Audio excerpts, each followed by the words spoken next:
Magandang hapon po sa inyong lahat. Ako po si G. Tonji, back here in Los Angeles. Before we start our show, gusto ko lang magpasalamat sa lahat ng ating mga kababayan dyan sa Hawaii. Maraming mahalo po for coming to the Flores de Mayo Festival this past Saturday sa Capulani Park. And now, because it's Wednesday, simulan na natin ang ating mga balita with Asian Journal. Asian Journal, the leading Filipino-American newspaper since 1991. Back in Los Angeles, kasama natin syempre si Annie Nepomuceno. Hello, G. Welcome back. Welcome back din. I know you were traveling, weren't you? Oh, welcome back sa ating dalawa. Oo nga. Saan ka ba galing, Annie? I was on tour with Regine Velasquez and she still has a concert coming in Pasadena this Sunday. Yes, so make sure kung hindi pa kayo nakakakuha ng tickets, kumuha na kayo ng tickets to watch Regine at makikita nyo si Annie na nandun, di ba? Yeah. Okay, simulan na natin ang ating balita mula sa Asian Journal, our first story. As President Duterte to implement curfew, liquor ban, no smoking policy. President-elect Rodrigo Duterte said that he will implement a nationwide curfew for minors, liquor ban, and no smoking policy similar to what he did in Davao City, where he was mayor for over 2 decades. Unaccompanied minors under 18 years old will have a 10 p.m. curfew. If caught beyond that, their parents will be arrested. He also said the sale of liquor will be prohibited past 2 a.m. and smoking will be banned in enclosed public areas. It will only be allowed on the street 50 meters away from establishments. Throughout the campaign, the tough-talking mayor has also promised to get rid of criminals and drug dealers within 6 months.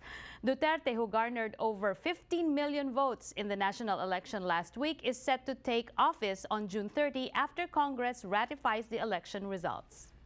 Okay, Good luck sa good luck sa inyong lahat dyan. Sana nakakatuwa, no? Oo, nakakatuwa na sana kaya. Yes, exactly. You know, Oo. pero in reality, na sana naman matupad. Kasi sa ikabubuti din natin to. Pero sa kahit na anong nangyayari, laging merong nangongontra eh. oo. So, tingnan natin kung paano magta-transpire ito. Oo, kasi natawa lang ako ng yung mga minors, i-arrest yung mga magulang. Eh paano kung lahat sila nagtratrabaho? Eh alam mo naman, 'di ba, at all hours of the day, nagtratrabaho yung mga magulang. So to say na i-aaresto mo ang magulang ng isang minor dahil nakakalat sa kalye, medyo mahirap ata yun. I think, well, it is true. Medyo mahirap yun rendahan, mahirap talagang bantayan. Pero I think what he's trying to say is that the parents, since you are responsible for your children, under 18, nasa sa inyong kamay niyan. Pero after, pag nag-19 na sila, bahala na sila sa sarili nila. Yun din ang sinasabi noon. Oo. Well, you know, a lot of people are looking forward to seeing what President Duterte is going to be doing. And a lot of people are talking about this so-called change, 'di ba? Gusto nga nilang may pagbabago ang Pilipinas. Yeah, I think that the Philippines has always been very emotional and symbolic in their voting, mostly wanting change whenever there's a presidential election. Yun lagi ang hinahanap nila. Kaya rin tayo marami pa ring naysayers dahil nanalo siya, 'di ba? So ang maraming nagsasabi na magtulungan na lang kaya tayo dahil nandiyan na at talagang siya ang nanalo. Oo nga naman. Okay, and let's move on to our second story from Asian Journal. Filipino World War II veterans can reunite with family under new parole program. After decades of waiting, Filipino World War II veterans living in the United States can now be reunited with family members under a new policy announced by the U.S. Citizenship and Immigration Services. Beginning June 8, family members can apply for parole to come to the United States while they wait for their immigrant visa to become available. With the population of the Filipino veterans rapidly aging, having family members by their sides would provide them with the necessary support and care. Granting parole will be determined on a case-by-case basis after interviews by the USCIS or Department of State consular offices. But this is really a time to rejoice dahil marami tayong mga kababayan na nga may mga pamilya na separated sila, no? So this is very good news for our community. At sana naman ma-interview nyo silang lahat. Oo. Case by case basis, baka matagal din to, pero kaya madaliin ninyo. If you want to do this, apply right away. All right. And now let's move on to our last story from Asian Journal Today. Undocumented children in California now eligible for health care. Thousands of low-income children in California, regardless of their immigration status, are now eligible for full-scope Medi-Cal benefits beginning this week. Under full-scope coverage, children can receive services such as annual checkups, regular doctor visits, vaccinations, mental health care, and dental care and treatment.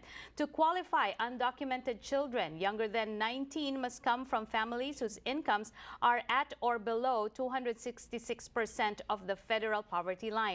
An estimated 185,000 undocumented children are expected to enroll this year. Okay, well that's good news because meron nga tayong mga kababayans that are still undocumented na nandito that will fall under that category. So at least importante na yung mga bata meron silang doktor na mapupuntahan. Yeah, at saka ang healthcare dito, although sabihin mo na meron tayo, it can be complicated. It takes a lot of processes para makuha mo lahat yung care na yon. So at least if they're able to get this care, i-apply nyo na lahat yon, yung dental, yung medical, at saka some have also some help with drugs and treatments. So hopefully talaga matulungan na sila ngayon. All right. Annie, maraming salamat for being here. Thank you. And we look forward to seeing you on stage singing with Regine Velasquez. Yes, on Sunday, huwag niyo pong kalimutan at the Pasadena Civic Center Auditorium. All right. Thank you so much.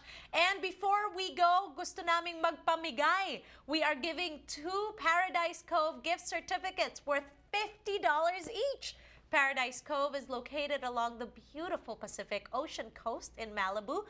Make sure to go to our website to enter www.la18.tv/Kababayan Today. And we'll be right back here on Kababayan Today. Don't go away.